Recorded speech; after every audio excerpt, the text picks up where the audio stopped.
I've read comics for almost 30 years, and I've never once wondered how any of them pee. On this episode of Moving Panels, we discuss Ghost Rider, Spirit of Vengeance. Welcome to Moving Panels, the podcast where we discuss movies and TV shows based on, inspired by, and adapted from the world of comic books.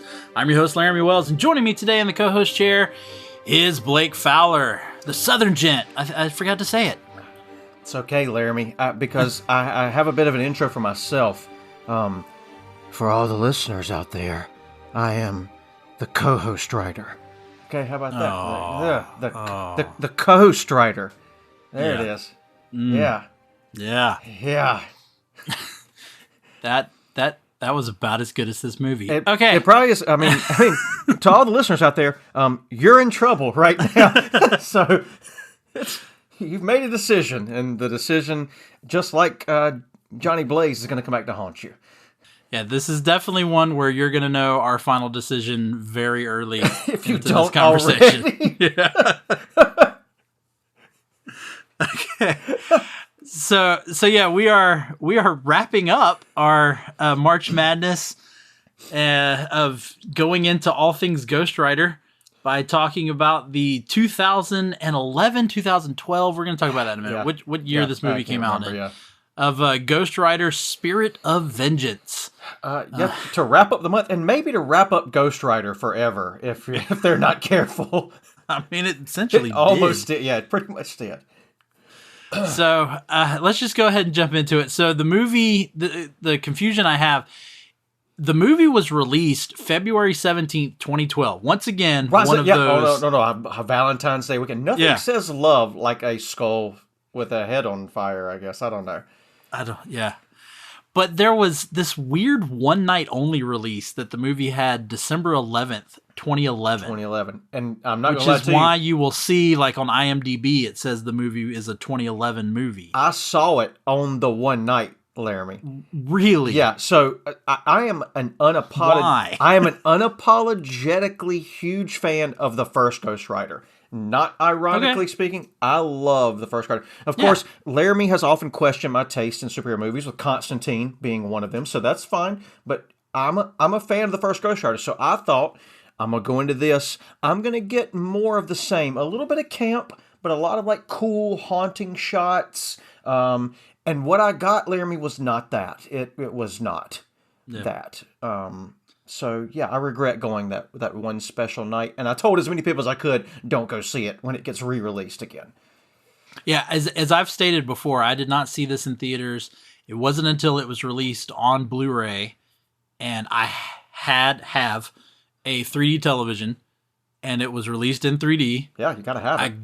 I got the 3D Blu-ray, and again, it's the comic book nerd that I am a fan of the first movie, as we discussed a couple of weeks ago in that episode. With Justin, I am a fan of the first movie. So I was excited about this movie. And the trailers were interesting. The previews for them made it interesting, even with the scene of him, peeing fire. but I got the Blu-ray. I was excited to see it. And I've told this story before. Bethany, my wife, was going to be out of town. And I was like, you know what? I'm gonna sit and I'm going to enjoy this, night to myself. This is before we had kids. I was like, night to myself, I'm gonna watch it. I remember sitting down. I don't remember what I made myself or bought myself to have some little movie snacks, yeah. But yeah, set it up. I'm sitting there watching it, and I'm just like, what in the world? What about is this? From the jump, it's bad. Okay. That opening, which we'll get into this a little bit more. Yeah, I don't want to get into this now, but that opening where he's explaining stuff, I just went, what has happened? It's bad from the jump, yeah. But we're gonna let's talk about the movie itself a little bit. Couple things, yeah. So it was directed by Mark Neveldine and Brian Taylor, who are just credited as Neveldine Taylor. Yeah. So do you know what, and maybe you'll talk, I'm sure you're going to talk about it. Never mind, go ahead. What else have they done? So as it says on the Blu-ray box, from the guys that brought you Crank.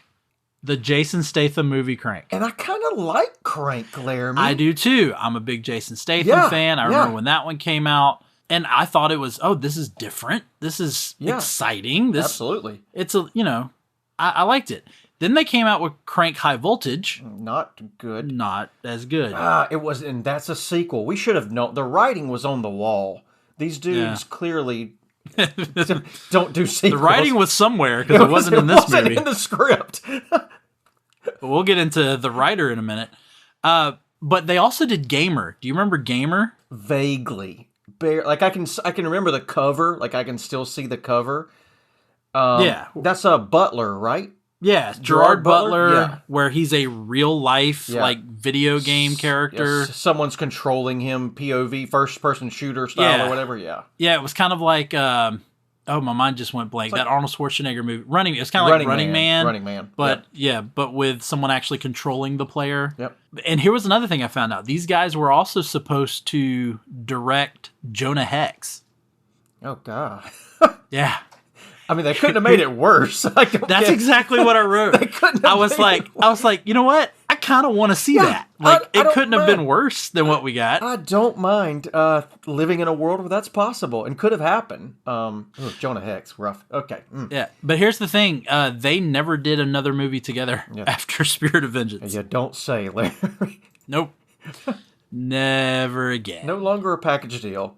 And let's talk about the person who wrote it. The wonderful David S. Goyer. You're kidding, Laramy. No. What? Yep. See, David S. Goyer. This is why I don't research this stuff beforehand, because I like getting it straight from you on live mic. David S. Goyer of Batman. David S. Goyer. So that's the thing. So yes, David S. Goyer has the Dark Knight trilogy. Yeah. Kind of in his pocket. He does. And that's what people... But he also has Blade Trinity, in which he wrote and directed. Oh, no. I mean, he did The Invisible, that horror movie. I don't know if you remember that. Or The Unborn. Yep. So as a horror movie fanatic, those are two of the most maligned horror movies, maybe of all time. Like, they're not good. And I did not realize that it was Goyer until now. Yeah. So, hold on. Is the Batman trilogy the outlier and not the expectation? Yes, that's what I'm saying. Oh, yes. No. Oh, because again, his first superhero screenplay was the David Hasselhoff Nick Fury movie. Stop. No. I mean, he did Man of Steel and he did Batman v Superman. That's what I'm saying. I mean, so as a teacher, he's not as great as I think people think. As a teacher, to quote one of my favorite children's books, no, David, no, don't don't do it. Stop that, David. Oh God. I mean, I'll give him credit with the Dark Knight trilogy, but I don't know how much of that is that Christopher Nolan? Is that just like Nolan maybe being like Nolan's influence, standing over his shoulder? Don't do that. Stop. Change that. Yeah, how much of the script was actually because Nolan. I mean, Goyer gets story credit, but Nolan is on the screenwriting credit. Okay, well that makes sense. So it could be that. Yeah, so you're looking at Nolan going, I like your idea. Yeah. Let me help you make it better. Let me change it. I would like for Batman's face not to tweak out into a skull. So if we can just change that. Whereas in this movie, he's got there's a couple other guys that get screenplay credit. Scott Gimple, who... I mean, he's done some television work. Okay. Walking Dead probably being... I was going to ask. That sounded familiar. Yeah. I couldn't remember where it was from. Yeah, he was the showrunner on Walking Dead from season 4 to season 8. Okay. Which is kind of funny to me because I think I have stated, I'm not 100%, but I think I've stated season 4 was when I stopped watching Walking Dead. I stopped about the same time. It gets really repetitive, really bad. That's a different podcast. But yeah, Walking Dead starts to get really bad. That makes sense now that was Scott. Oh, Scotty. Yeah, so another person associated with this. And then there's also Seth Hoffman, who I could find nothing on. Is that Dustin's nephew? I don't know. But couldn't find anything else on him. So I am just shocked you saw this in theaters. Yeah. I loved the first one. Like, I really, like, y'all, I heard y'all's bag it, stack it, trade it. You're talking about stacking it. I would probably be a stacking on the first one. I almost would bag the first one because of how much I like it. That's a free bag it, stack it, or trade it for everybody right there. Now, again, I'm a fan of the first one. Right. I enjoy the first one. Yeah. I don't think it's going to make it to bag it, stack it. Bag it. Yeah, sure. And same here. I'd probably still stack it. Yeah. But it's close. Yeah, I'm definitely going to say. And I'm the same way with a lot of those early Marvel movies. Mm-hmm. Daredevil, I've, infamously talked about on this podcast how I'm a fan of. You're a fan, yeah. But even like the first Punisher, like there's a part of me that enjoys it. I like Thomas Jane in that role. I am not saying it's a good movie, but there's part of me that enjoys it. Agreed. For what it is, right? Like, and that was the thing for the first Ghost Rider, and that's to explain why I saw the second one in theaters. I enjoyed it so much for what it was, and I was expecting that same thing coming into the second one. Again, didn't get it. Well, and then there was the fact that this movie, along with the Punisher Loose sequel Warzone, got the Marvel Knights imprint at the beginning of them. Okay, so I was going to ask you about that. Was that going to be a thing? Were they creating like a dark universe at some point? I guess. I mean, it was clear. It's something from the comics. Mm-hmm. It was something that Joe Quesada and Jimmy Palmiotti pretty much built inside of Marvel. They did it with Black Panther, Punisher, Daredevil, and the Inhumans is where they started with it. Okay. Yeah, it looked like maybe they were going to say... and then also you're looking at... The MCU had started by this point. Mm-hmm. Because the MCU had kicked off in 2008. And so I think it was a way for them to say, hey, this is how we're going to keep doing these movies that are not associated with the MCU, and we're just going to call them the Marvel Knights line or whatever you want to call it. Yeah. So, but I think these are the only two movies that got that. I don't think they got anything else. Interesting. Because, you've got I guess, again, a dark cinematic universe, for lack of a better phrasing, to build on with Punisher, Daredevil, and then you had Ghost Rider you could have used. That would have been cool, I think, to see them go that route. But, again, this... kind of like the Mummy with Tom Cruise squashed that dark universe. This probably squashed any hope of that occurring. Yeah, I gotta admit though, that dark universe. I know this isn't for this podcast, but I was excited about that. I was that. Amped, dude. I was so hyped for it. And I still, to this day, have not seen the Tom Cruise Mummy. I haven't either, because I was like, I'm not going to invest in it if it's just not going anywhere. There's no payoff. I'm going to let the Mummy with Brendan Fraser, which, by the way, congratulations to my guy on his Oscar. But I wasn't going to buy into it. I'm just going to let the Mummy with Brendan Fraser stand as my mummy if we're not going to build a universe. So that's that. That's my soapbox there. No, so again, while we're on this tangent right now, who would have thought that two guys who starred in Encino Man would win Oscars? One of like the dumbest movies of all time. Enjoyable, but one of the dumbest movies of all time would be winning Oscars. But yeah, that was a cool night. I did watch the Oscars the other night to kind of get off onto that for a second. And it was just very cool to see some of the winners. Brendan Fraser especially taking that home. Maybe a Lifetime Achievement Award more than anything. But he was very good in The Whale. I did go see that. So that's for another podcast also. But cool. Good job, Brendan Fraser. Maybe he'd have been better Ghost Rider in the second one. Who knows? Hey, let's not forget, though, that he was Robot Man. That's correct. In Doom Patrol. Yep. Such a good show. Okay, so let's get back on track with Ghost Rider Spirit of Vengeance, as much as we would rather talk about other things. We're trying to talk about anything else other than Ghost Rider Spirit of Vengeance. Laramy, I had great salad for dinner tonight, okay? It was delicious. All right, well, let's get into it. Let's first, we talked about him a couple weeks ago, so I don't know how much more we'll say. But Johnny Blaze, Ghost Rider, played by Nicolas Cage, in his caginess in this movie. So I believe it was you and Justin talk about Nicolas Cage kind of going full Nick Cage. I know you said, well, he didn't go as Nick Cage as he could have. Yeah. This is Nick Cage being Nick Cage to the nth degree right here. Yeah. Now, let me ask you this. Did you know that he actually filmed all the Ghost Rider scenes? No. Yeah. So he wore white face paint with black paint around his eyes, and he actually like acted out. He was Ghost Rider. Like they just CG'd over. They CG'd over. Yeah. I figured that was a stunt guy, but now it makes sense. He's crazy enough to do those scenes. You need to see. There is footage of him doing the scenes immediately after this is over. Then yes, I will see that because that probably looks as ridiculous as I'm imagining it. Oh, it's amazing to watch. It is amazing to watch. Okay, I've got some thoughts on the CGing later. We'll get to that in a second. But yeah, sorry. I mean, yeah. No, so I mean, how the thing is like I said, he was a little subdued in the first movie. Yeah. This one's just full cage. Yeah. Full cage. Someone went there and said, we need the full cage for this one. What I also loved is, where did his accent go? I know, right? It drops completely. He was like, forget it. I'm not even trying.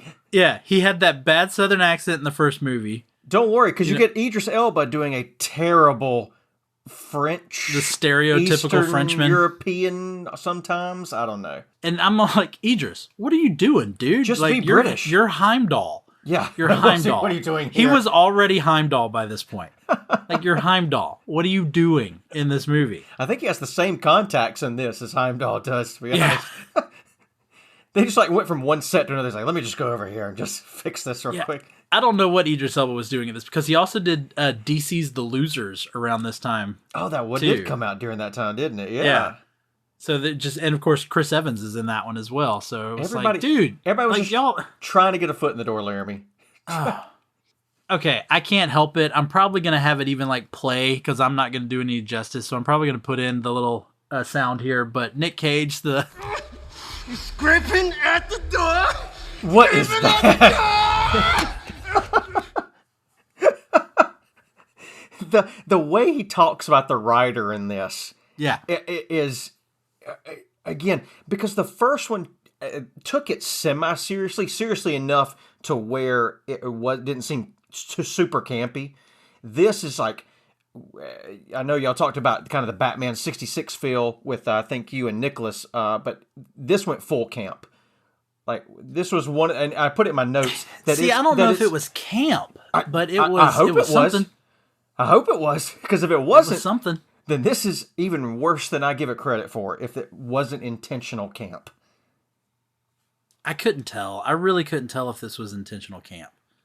It was so bizarre, and the editing style that this, which I'm pretty sure they used the same editor they did in the Crank movies. So I was gonna say, the camera work and the shots, the way they were filmed, the way it was edited, very frazzling for me. I did not enjoy it.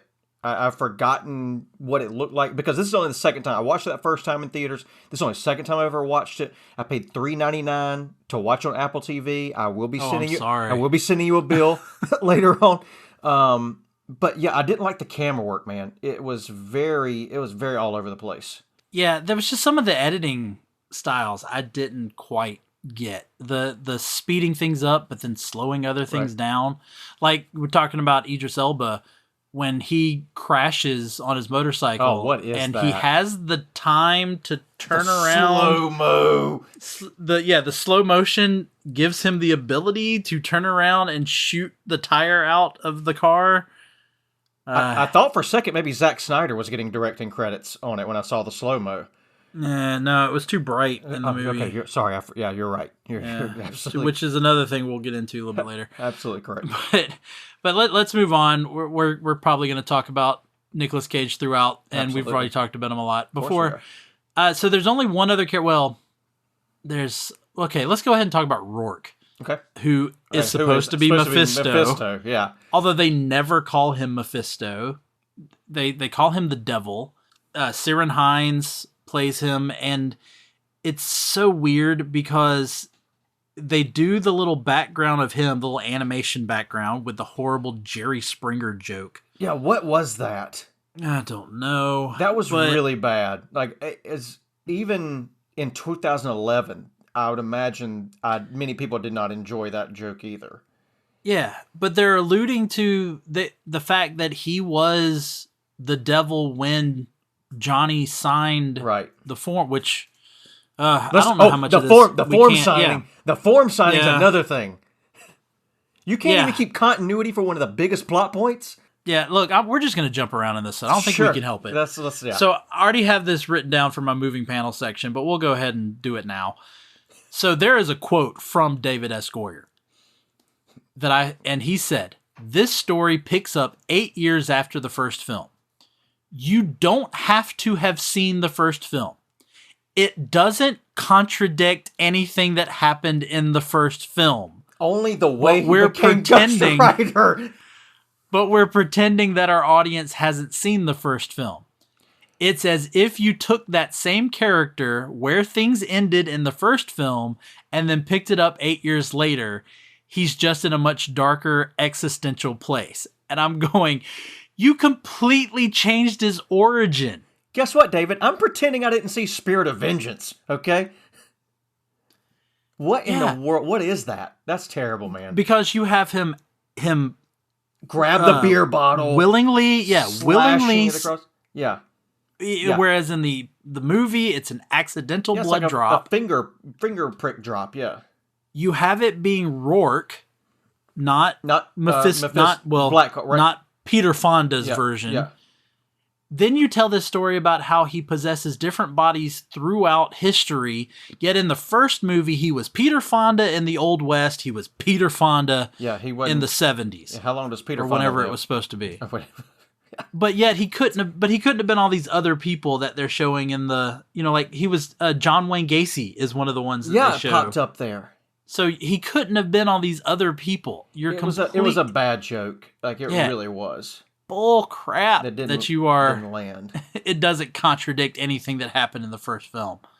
Not only that, in the first film you establish, like the comics did, that he is only Ghost Rider at night. And then what do you have in your last chase scene in this movie? You have a fully during the day. Daylight chase scene. Even within Spirit of Vengeance, Laramy, one of the first scenes where Moreau's with Johnny Blaze and he rips the curtain open. It's like, oh, I see you still don't like the daylight or whatever. Yeah. The Rider doesn't like the daylight. And I'm like, first of all, he's not a vampire, but I guess because the first one he has to be.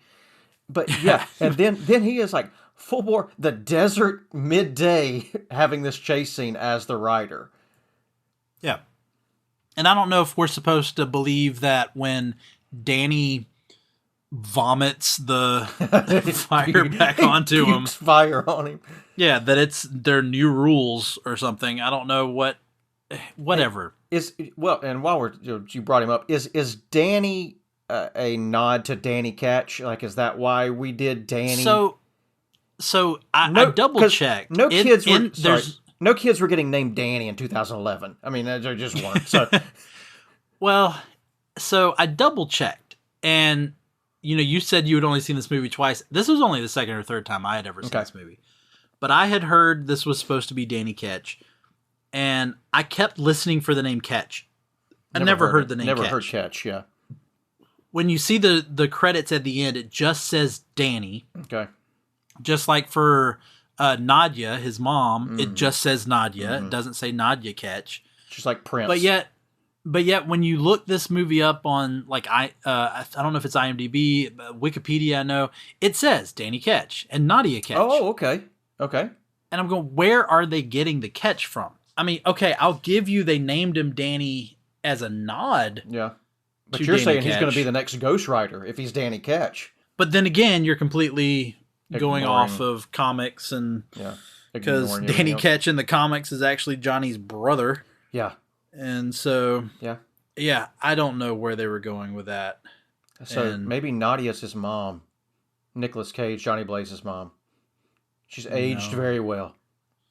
Yeah. Danny also vomited fire on her. And that's why she looks so good. I didn't get this. And I never quite understood Danny's... Like, did Danny have abilities before the ceremony at the end? Here's the thing. He's walking with Rourke at one point in time, and he's like, you have all the powers that I have. But he has never realized it. Like, every superhero, supervillain accidentally stumbles upon their powers one way or another. But there's the scene when Ghost Rider first confronts them, and he essentially puts Ghost Rider down. Yeah. Yeah. So he's got some power. But then they have the ceremony where he and Rourke are on their knees swaying back and forth. And the whole idea is supposed to be that the devil, Mephisto, whatever you want to call him, is supposed to transfer his soul into Danny. Yeah, his being, his essence into that body. And that's what that ceremony was supposed to do. So then when he confronts Johnny and eventually vomits the power of the Ghost Rider back into him, and he says, I have all of your power. I'm going, wait, if he has all of your power, is he you? Yeah, is he already you? How did that made no sense either. I didn't get any of that. Yeah, because you would think if he's... And who's Nadia? Is she just this random gypsy woman that chose to have your child? But then she is an amazing sniper. Oh, she was fantastic, yeah. She's taking out people left and right. Yeah. One shot, one kill. She's good. On like 5 different dudes. She's fantastic. So much of this movie didn't make sense. Not much of it at all, if any of it, Laramy. And I'm going to circle back to, I guess, Nadia and Johnny are running through trying to find out where Danny is. And we talked kind of a lot about the camera work, the editing style, blah, blah, blah. To get into the CGI, okay, so the tweaking Ghost Rider is terrible. Like, he's got one eye bulging and like the other not. And I thought to myself, because again, I couldn't remember watching this in theaters. I thought to myself, okay, well, I've seen probably the worst CGI of the film.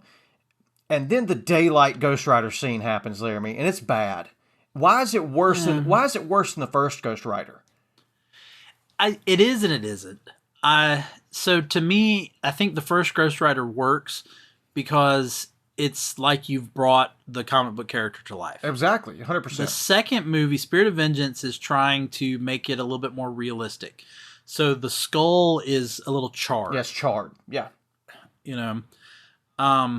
They show a little bit more. They show a little bit more of him too, where you can see that his hand is, he's entirely skeleton. Yeah, it's not just the head. And I think it works. I don't mind the CGI at all in this movie. I didn't mind it in the first movie, even with it looking a little cartoonish. Yeah, it did. I don't mind it. I mean, I still think that when he turns whatever that giant machine with the spinning blade at the end of it into what it was up. So clearly his powers extend to anything, because y'all talked about this in a previous episode. Anything he touches, it becomes his mobile of fire and death, I guess. Yeah. Okay. Yeah, pretty much he can. Yeah. Anything. I mean, it's the same. Yeah. Okay.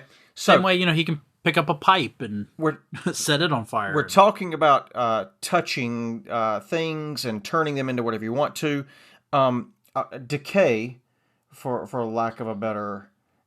No, his name. Before you get into what you're about to get into. Go ahead. Before what you're. So the character Ray Kerrigan, which is a made up name.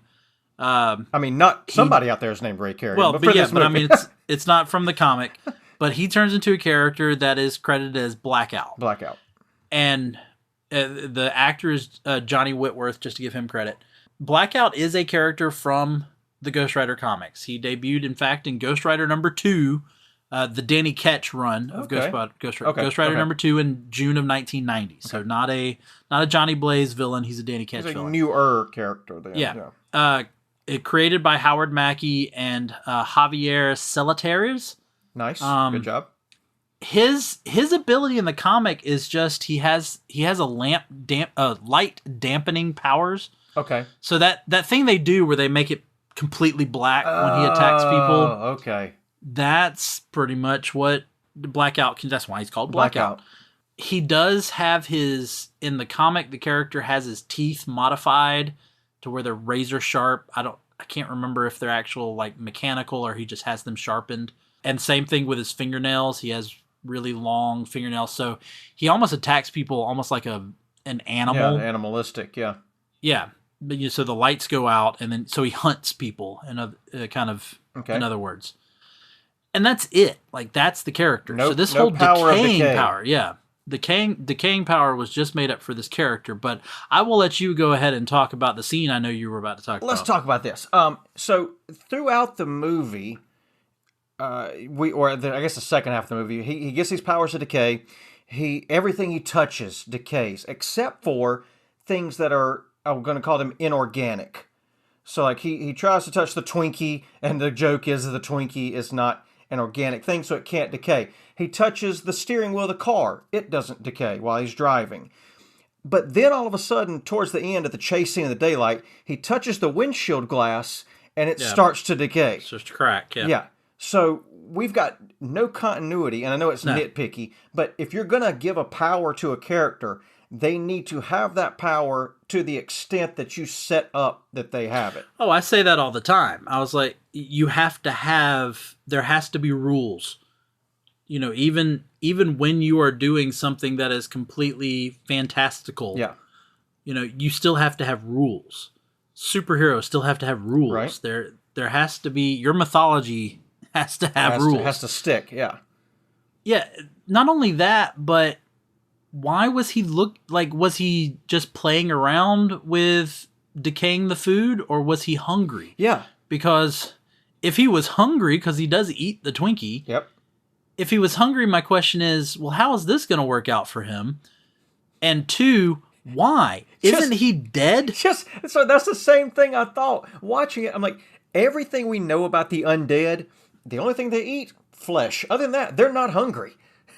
They don't get hungry. You've never seen one eat before. I mean, maybe Zombieland or the Dead Don't Die with Bill Murray. But other than that, why is he hungry? And yeah, you're correct. He's going to be eating Twinkies for the rest of his afterlife. And then there's also the fact that, can he control it? Because when Johnny Blaze is no longer touching Johnny, and like, it's just one line. Sorry, yeah. Well, he crosses over Johnny's forehead, and it makes a decay mark, but then it fades away. Yeah. And I'm like, are they implying that Johnny still has some power, or is like, there was no explanation for why. It made zero sense. Because everybody else, why is it not working on everybody Johnny? else he had touched, immediate decay, right. And he's got his hands all over Johnny Blaze, and the only thing I ever saw was that one little line go across his forehead. Yeah. Well, with the exception of Moreau with his ill-fated attempt to headbutt him. Yeah. Why? Why would you? Yeah. I guess to advance the plot.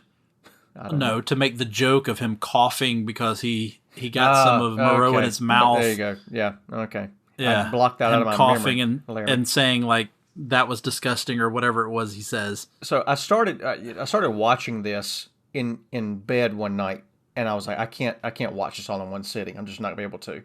So I finished watching it at the gym, and I had, seriously, 3 other guys were on treadmills around me, and one of them goes, "Are you watching Ghost Rider?" I'm like, "I'm watching Ghost Rider: Spirit of Vengeance," and literally one of them goes, "Oh, okay, never mind." Like they were going to join in and watch the first Ghost Rider with me. And then I told them it was the sequel. Oh, okay, never mind, man. Sorry to bother you. Because, dude, and I'm assuming they probably know the same things we do. So many plot hole points, so much bad. The animation, we haven't even really talked about why we animated the beginning of the movie, the opening, and then halfway through the movie, we animated again. Cut to another one to watch Beelzebub or whatever the fallen angel of the Spirit of Vengeance is. Oh yeah, Zarathos. Which we'll get into that a little bit more. Yeah, so, gotta save something for the second half. Yeah, I guess so. Yeah, dude. There's just, to get back to the blackout thing. Like you said, you set up rules. You have to stay within those rules if you want me to continue to suspend my disbelief for the movie overall. There have to be some things that I can believe within that universe. And when I saw him crack the windshield, I was like, okay, we're just doing whatever we have to do now to make the movie go. Yeah. And I don't know. All right, let's finish up with some characters. I don't think I mentioned, so Danny was played by Fergus Riordan, is I think how you would pronounce his name. Is he in anything else after this that you found? No. Okay. And Nadia is played by Volante Placido. You're killing the names, man. Absolutely crushing No, it. I'm not. I'm probably killing them. Absolutely murdering them. But I do want to talk about really quick. So in the opening of the movie, we find out that Moreau is working with some cyber monks because cyber monks always needed in a movie like this. Cyber monks. It worked so well in 2 movies that starred Dennis Rodman. Why not have cyber monks in another? Throwing out The Worm reference on this episode. Nice. Yeah. Who remembers Double Take? Oh. Okay. But the head of them played by Anthony Stewart Head, a.k.a. Giles from Buffy the Vampire Slayer. So I had to... I was never a Buffy fan, but good for you, yeah. Yeah, had to throw that out. Glad you could see that. Just for him to be killed very quickly. Super quick. So, yeah. But then we get a whole nother set of monks the end. Yeah. And their leader, a character named Methodus, or Methodoius, or however you would pronounce it, played by Christopher Lambert. They got Christopher Lambert. I didn't even realize that.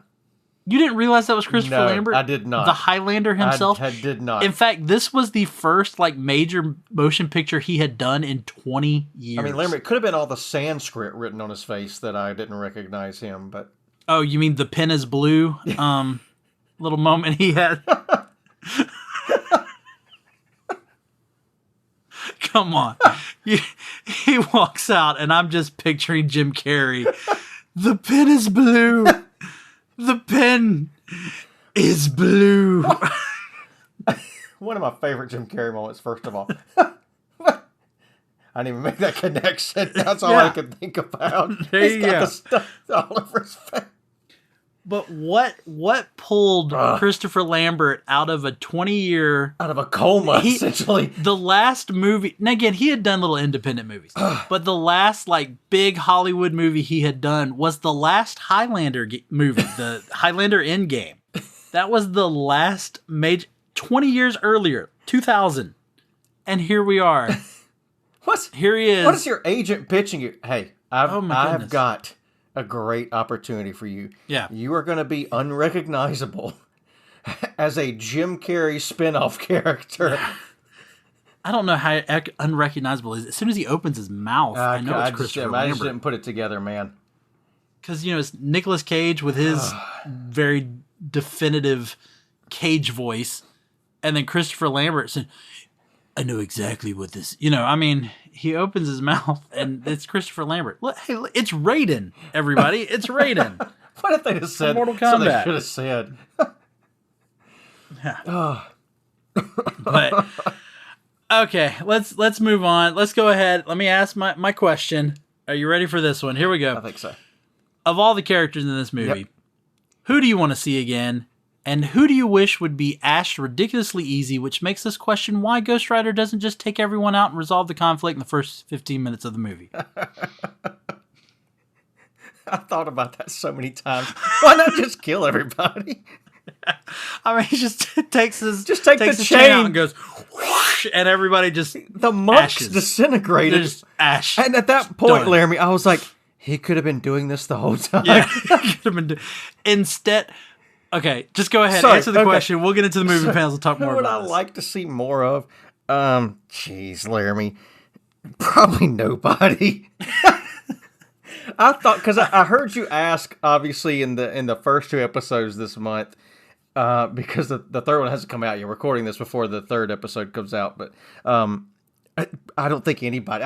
I tried to think of someone that was deserving of a second look. Or a third if it was Nicolas Cage. But this is unforgivable performances all around. Maybe the motorcycle. I'd love to see the motorcycle get a prequel. Have you ever seen Tire or the movie Rubber? Oh, yeah. Yeah, Rubber. Yeah, Rubber. Maybe the motorcycle gets its own movie. Yeah. Just Hell Cycle. Yeah, that would be awesome. And then who do I want seen reduced to ash with the chain that should have been used for the entire film? Probably Nadia. Nadia's an idiot in this movie. I'm not going to lie to you. Now, she might be a sharpshooter, but she just downright makes some dumb decisions. A man ignited himself on fire, and you didn't bat an eyelash. You were just like, oh, okay, yeah, I'll ride with you wherever you're going. Yeah. Yeah. Yeah.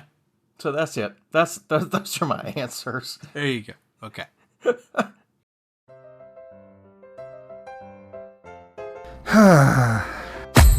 What seems to be the problem, pal? There's just so much pain in the world, so many issues. I don't think I can bear it. Hell, friendo, it sounds like you could use a dose of pop culture roulette. Pop culture roulette? What's that? Some sort of pop culture themed podcast or something? That's right, sonny boy. When hope seems far, dive into some PCR. But I already get my entertainment news from Variety. Huh, that's pretty good. If you're a chucklehead, PCR gives you news you need, condensed, unfiltered, and raw, from three nerds who know a little something about something. Wow, okay, sign me up. That's the spirit. Pop Culture Roulette. New episodes every Monday, available on all major podcast directories. All right, let's get into the moving panels. What there is, I mean, there's nothing here. I've got a couple of things we can talk about. There's nothing of substance. There's nothing of substance. We've already talked about how much they changed from the first movie and changing the origin, which was already different from the comics. And now you're doing whatever the crap you're doing here with Mephisto possessing different bodies to walk the earth, which is nothing he does in the comics. But... yeah, I'm laughing. As a bald man, I'm laughing at the hairpiece that Nick Cage is wearing. I don't know why I'm thinking about the hairpiece. I don't think he's wearing a hairpiece in this one. I think he was in the first one. I don't think he is in this one. That's so bad. I don't think he is in this one. I really don't. Around this time, Nick Cage had that weird. He start getting his hair back again. What I loved is in the animation at the beginning where he's explaining how he got his ability. When they have Rourke. Might as well say it. When they have Rourke, like hold his head as he imbues him with the power of the Ghost Rider. Right. The animated Johnny Blaze, who's supposed to be like 20 when this is happening, has a receding hairline. Like he has a receding hairline. Look, hey, as someone who was 22 when they lost it, like I get it, man. It's absolutely plausible. That's about the only thing believable out of this whole movie. Is that he could have lost his hair in his 20s. So I want to. So let's go ahead and jump the shark here. I want to talk about the conversation about him peeing. So I can't even take you seriously. Yeah. So the kid asked, "What's it like when you pee?" Like and I'm just going, who thinks to ask that? But leave it to a 10-year-old boy. As a former second grade teacher, it is a question that could be asked, except for the fact that Danny seems highly intelligent. He seems like a very intelligent young man. So it's not a question he should be asking.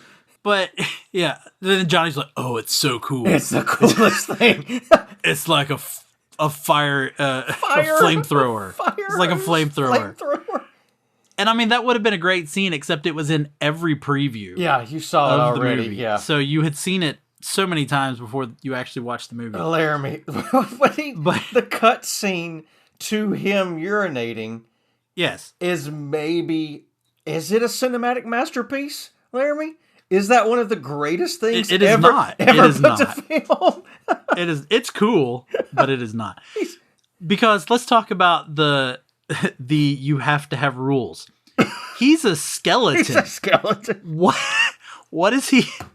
What is he? Why is he peeing out of? It's his pelvis. And what is he holding on to? What's it?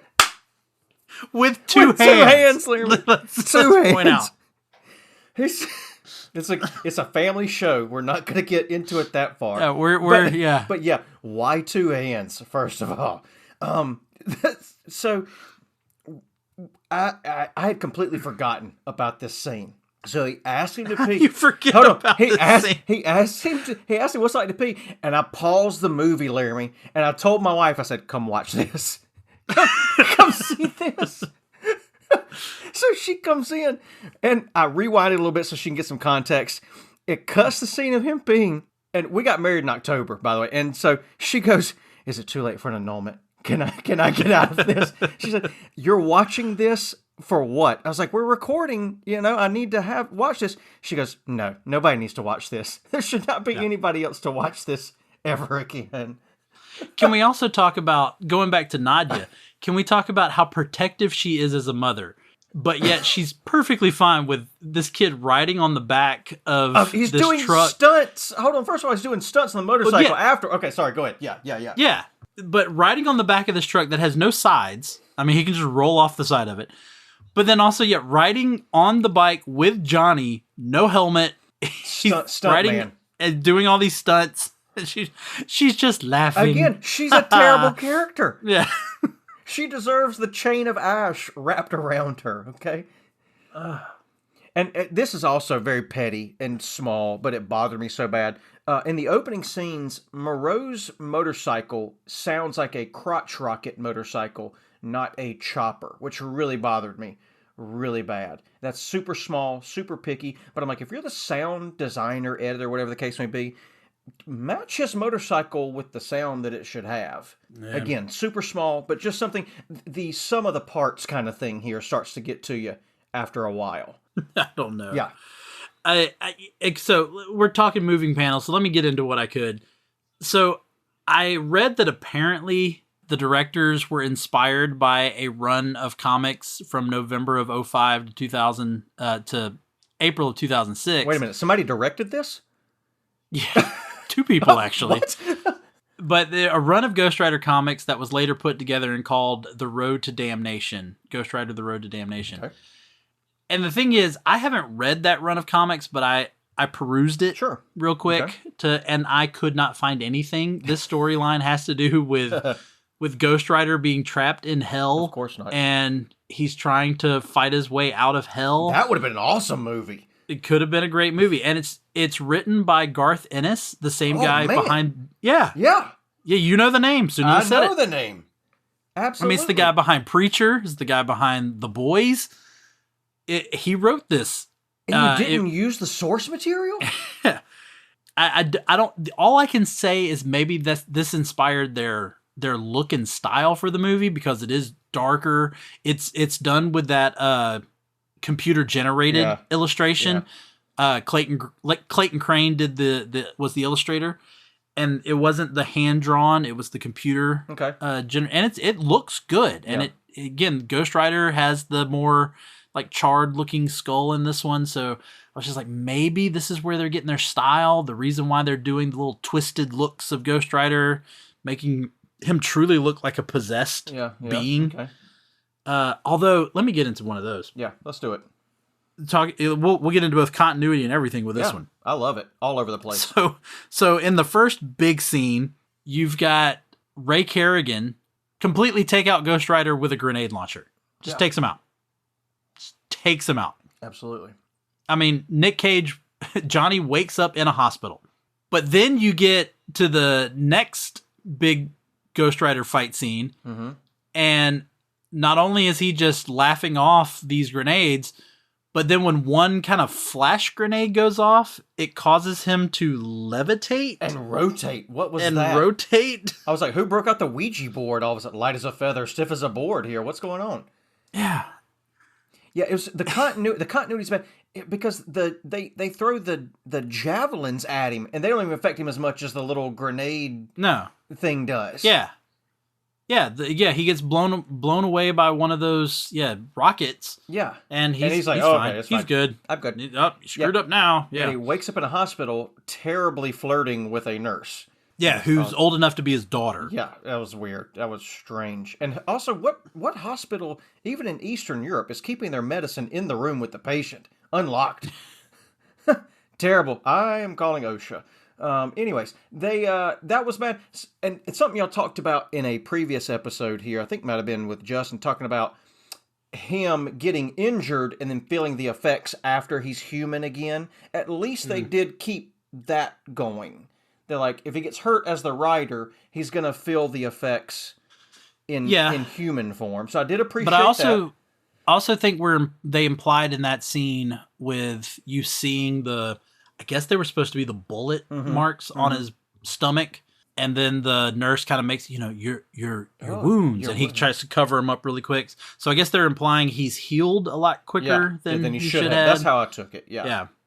So he's kind of Wolverine-ish a little bit, I guess, but that makes sense. Yeah. I mean, they he's kind possessed, so sure, yeah. Yeah.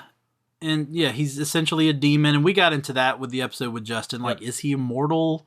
Can he die? Can he obviously die? Can Does age? He ages some. Yeah, Sam Elliott's character. It's skipping my mind right now. The character name, Carter Slade. Carter Slade. Obviously he ages some, which I agree with you and Justin. I would love to have seen more Sam Elliott again, like a Ghost Rider prequel with Sam Elliott as Carter Slade. Yeah, would have been fantastic. Anyways, what could have been. The only other things with the comics, the Zarathos, that being the demon, and I will say demon, he's not an angel. Yeah, well, they keep calling him an angel, and what little bit I've read of Ghost Rider in the comics, I've never heard him referred to as an angel. No, he's a demon. Zarathos is a demon. He was, and that's revealed back in the Johnny Blaze run, Ghost Rider 76 in January of 1983. In fact, that's the rest of that run. So it's revealed that Zarathos is the demon. They tell his backstory in the next issue, 77, where you find out that he was a demon who got these people to worship him and follow him. Mephisto got jealous about it. So Mephisto challenged him. They battled. Essentially, Mephisto wins and absorbs or collects Zarathos's living soul, which is the fire. Okay, I'm with you. And then that's what he's using to create the Ghost Rider, is Zarathos's soul fire. Okay, sure. I mean, it's comics. We can give I'll that. Go there. But in this run, Zarathos is regaining his memories, and he's now trying to separate himself from Johnny Blaze, and so there's this big internal battle as well as physical battle. Like, they actually get split for a little while, and it's Johnny Blaze versus the Ghost Rider. And it eventually ends with Zarathos getting sucked into this like crystal, and Johnny is separated from the Ghost Rider, and the series concluded with issue 81 of that same year. So from 76 to 81, that was the Zarathos storyline. Then when Danny Ketch gets the powers in the 90s, Johnny Blaze shows back up thinking it is Zarathos who has returned. Now, we won't get too deep into that. It's not. The Ghost Rider that Danny Ketch becomes is a different being. Entity, sure. Yeah, different entity. But I will get into there is in the comics, there is Zadkiel, I think is how you pronounce it. He is an angel that possesses Danny Ketch. After Danny Ketch, Johnny Blaze reacquires the Ghost Rider abilities from Danny Ketch. Mm-hmm. Zadkiel possesses Danny and turns him into the blue Ghost Rider, or the Angel Rider. Yeah, which is what you see at the end. Yeah, we can talk about that as well, because I'm very confused. And again, something I think maybe y'all mentioned. I'm pretty sure like blue is hotter, right? Yeah. And so I would think that the angrier he is, the more volatile would be the bluer that he is. Instead of vice versa when he's caressing Danny with his blue skeleton hand at the end. Which, gives him the power of life. Yeah, resurrection. He can resurrect someone. Yeah. I can feel the angel inside me. I was going to open up with that. I can feel him. I can feel the episode inside me, right? But I went with the other way.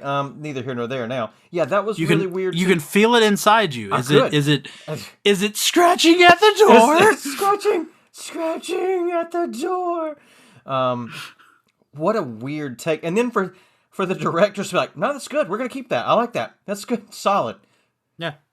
Just go, like I said, you've got to see the footage I need it Nick Cage actually being Ghost Rider. With the again, he put makeup on. Yeah, why not just act without the makeup? No, he put makeup on. There's even an interview where he talked about not only like he went into it like a ritual, like putting the makeup on. In the interview he talks about how he stitched these Egyptian like hieroglyphics into his jacket. Yeah, Nicolas Cage is weird. He's weird. He's a weird dude. Dude, and not to bag on Nick Cage, he's experiencing a bit of a renaissance at the moment, kind of like Brendan Fraser with The Unbearable Weight of Massive Talent. I don't know if you've seen that yet. It was actually... Yeah, but that's because he's playing himself. He's playing himself. But again, Renaissance nonetheless. This was a weird time for Nick Cage, though. The Ghost Rider Spirit of Vengeance. I can't remember. Did any of the National Treasures come out after this? Do you remember that? Oh, I don't remember the dates for those, but this would have been around that time. I want to say it's around that time, but then all of a sudden, it's nothing for a while, right?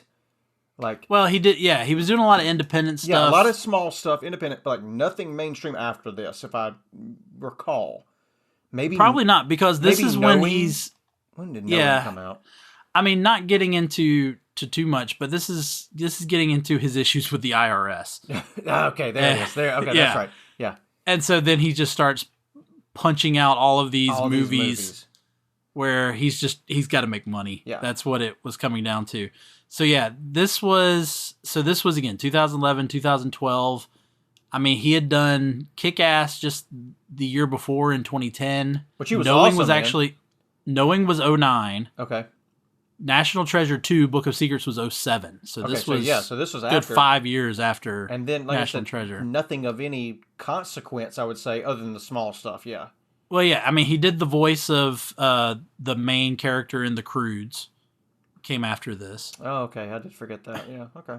Now, big budget movie, but a major flop. He did the Left Behind movie in 2014. Oh, that was a big flop, dude. Yeah, and then maybe that's looking what killed through him here. Off. Yeah, so and then you got his kind of smaller movies that were. So you got Mom and Dad in 2017, which was good. For those of you who hadn't seen it, that was enjoyable. Mandy in 2018, and then he finally did some good superhero stuff. He was the voice of Superman in Teen Titans Go to the Movies. Yep. And, of course, the voice of Spider-Man Noir in Into the Spider-Verse. Which, shout out, can't wait for the sequel on that one. Different thing again, but yeah. And then just, a couple of years ago, Unbearable Weight came out in 2022, but the year before that, he did both Pig and Willy's Wonderland. And Pig was really good. So I watched Willy's Wonderland, I believe, on your recommendation. Yes. And it was awesome. Yeah, I highly recommend Willy's Wonderland. For anybody listening. He barely talks in it. He doesn't talk in it. Yeah, well, there's like some grunts. I consider that like he has some grunting. He has absolutely no lines of dialogue in the entire movie. It's still Nicolas Cage being Nicolas Cage. The eyes, his expression, it was so good. Yes, that was good. Pig was good. Good again. A bit of a renaissance at the moment for Nicolas Cage. He can act. I'm not gonna deny his ability. He can act, but. There's some weird stuff. All right, let's just go ahead and get into it. Bag it, stack it, or trade it. Yep. Gee, I wonder what we're going to say. So I will let you go ahead and just go ahead and take care of this dumpster fire of a movie. And I wish I could say something nice to end. I'm obviously going to trade it. I may wrap the chain of ash around it for all I know, or penance stare it into oblivion. Which I don't think he did a whole lot during this movie. I think he does. I just think they do it a weird way. Yeah. Because there's that one guy that he, one of the henchmen that he just stares at for a good minute and a half. So maybe so. No, I'm definitely trading it.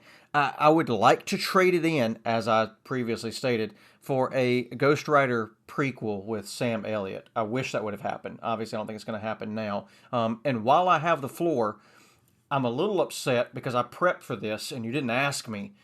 If Ghost Rider returns, who do I want to see as Ghost Rider? And I have a bit of a dark horse as far as the role goes, but not a dark horse at the moment because this guy is having a moment right now. Pedro Pascal as the next Ghost Rider.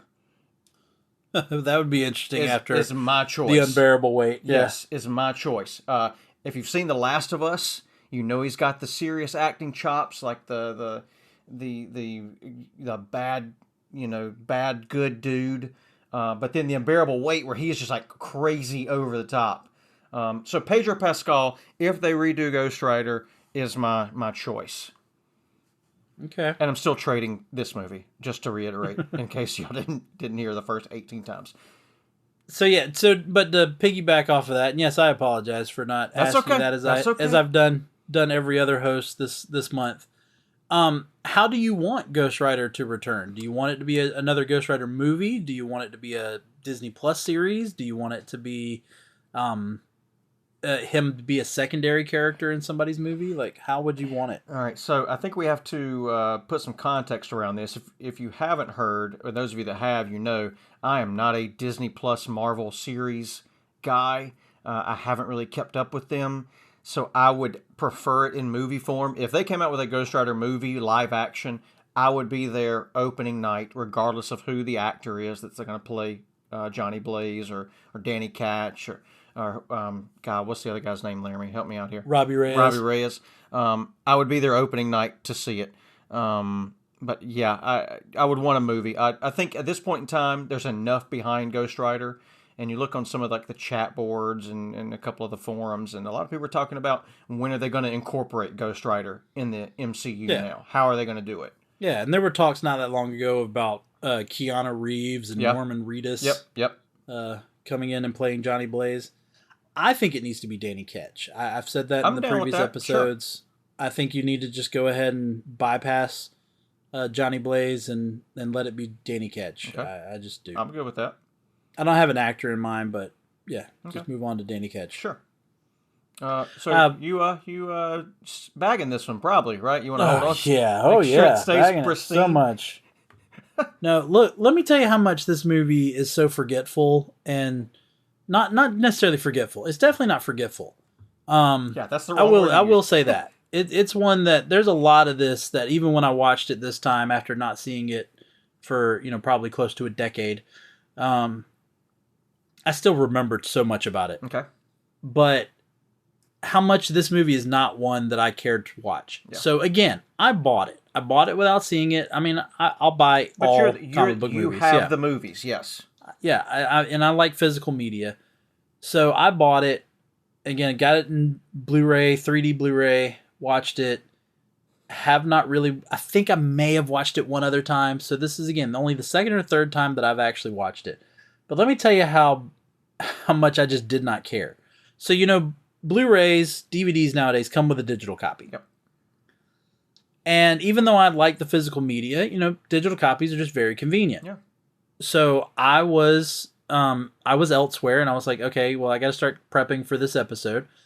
I was like, well, you know what? I should have that in digital copy. So I start looking through my, Movies Anywhere, Vudu, all the different sources that my digital copies would be housed, and I couldn't find it. And I was like, oh, did that one not come with a digital copy? So I just figured, it's just, again, I got it in 3D Blu-ray. A lot of those 3D Blu-rays just come as the 3D Blu-ray. You don't even get the DVD with it. You don't get anything else. So I get home and I pull it out to watch it. I pull out the Blu-ray copy. I open it up. And sure enough, as soon as I open it, right there inside is the digitals. Is the ultraviolet digital copy code. You didn't even load it. And, I know they have, offer expires June 12th, 2014. I think that time's passed. Yeah. Well, but I also remember there was a thing that went through talking about how gift cards can't expire and all that. So I found out the digital copies can't actually expire. So I went to the site. I was able to link it with Movies Anywhere is pretty much taken over everything now. Yep. So yeah, do you remember Ultraviolet? This was Ultraviolet. Yes. When you pulled that out, Laramy, I got hit with a wave of nostalgia. Yeah, this is Ultraviolet. Yeah, I'm holding it up to show Blake. So I type in my code. It pops up, Ghost Rider Spirit of Vengeance. It said click to redeem. And I redeemed it. So here we are. Nice. I mean, here we are a decade later. And I finally redeemed my digital copy of Ghost Rider Spirit of Vengeance. So, yeah, it's definitely a trade-it. Because I did not care enough about this movie to... load it. Yeah, to redeem my digital copy. That shows you how much I disliked this movie after buying it. You immediately pulled it out of the player, put it up, and put it away. Yeah. Watched it, put it back, and said, yep, thought to yourself, forget this digital copy. Thought to yourself, never again, Laramy. Never again. Yeah. And here you are. The only thing that's even worse, though, now, is because I've redeemed the digital copy, if I get onto Movies Anywhere, if they're not sorted alphabetically, it puts your newest one first. Not only that, but on the Fire Stick, it's now the first thumbnail. They think you love this movie because it's going, hey, just so you remember, this is something you just got. Maybe you want to watch it. It's not something I just got. Yeah. I bought it 10 years ago. And I don't ever want to remember that I have it. And, I'll pull it out some other time if I ever need it for a podcast. But I will say this. It's got the director's commentary, and I really want to watch it with the director's commentary. It does. It's director's expanded video commentary. So you get to see them talking about it. I don't know, but I want to see it. I want to see it. That it may be. It has to be better than the movie itself. I don't know. We'll have to find out. But so there might be a chance that you and I are gonna sit down and enjoy Ghost Rider: Spirit of Vengeance in a whole different way. Absolutely. No. All right. Well, let's go ahead and wrap things up. Thanks, Blake, for joining me as we have wrapped up our month of March talking about Ghost Rider throughout the month. And do we end it on a high note here with the lowest of high notes or the highest of low notes? I'm not sure. I don't know. It's the high note that Nicolas Cage hit when he said, "Scratching at the door." Falsetto is beautiful, by the way. Yeah. I don't know. I think I'm just going to end the episode with just that clip playing. There it is. There we go. All right. Well, thanks everybody for listening. Stay tuned as we got other stuff coming up. We're going to kind of take things easy through the month of April. And then we're going to come back in May with our animation month. Oh, what a pun. Yeah. And hit some animated stuff. And then we'll get into all of this Superman stuff that I have prepared. So again, this is the year that kind of is an anniversary of the death and return of Superman, the Reign of Superman storyline. Even though it started in 92, it rolled into 93. And so I am going to honor that over this summer by going through a lot of that stuff. So get prepared for that. But thanks everybody for listening. Rate and review the show. Share it out with people. Look, let people listen to this episode instead of watching Ghost Rider: Spirit of Vengeance. This will be better for them. Great idea.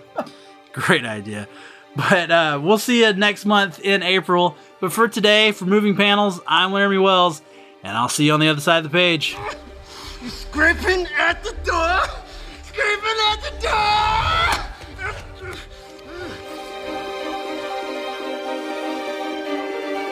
I've read comics for almost 30 years. I never once have wondered how any of them pee.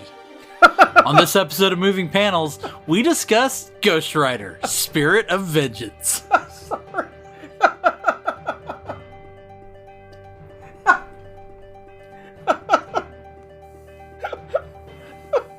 What in the world? I did not expect that. Okay. Okay, hold on. Give me a second.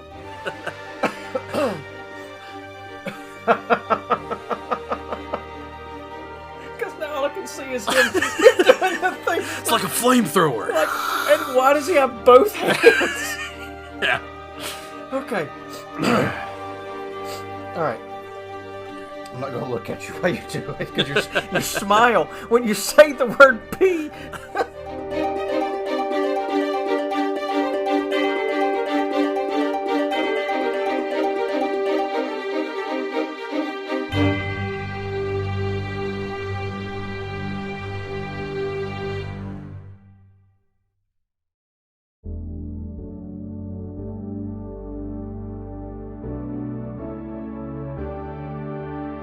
Life moves pretty fast. If you don't stop and listen to an 80s Flick Flashback podcast once in a while, you could miss it. Do you love movies of a certain age? Do you miss the days of VHS tapes, VCRs, and the video rental stores? Does the thought of another 80s movie being remade seem inconceivable? My name is Tim Williams. I'm the creator and host of the 80s Flick Flashback podcast. On each episode, I'm joined by guest co-hosts to discuss one of the many movies released in the 1980s. We share our first-time watch memories, our favorite scenes, and even learn some behind-the-scenes stories about the cast and crew along the way. New episodes are released every other Friday on your favorite podcasting platform. So make like a tree, get out of here, and go listen to an excellent episode of the 80s Flick Flashback podcast. The ad is over. Go home. Go.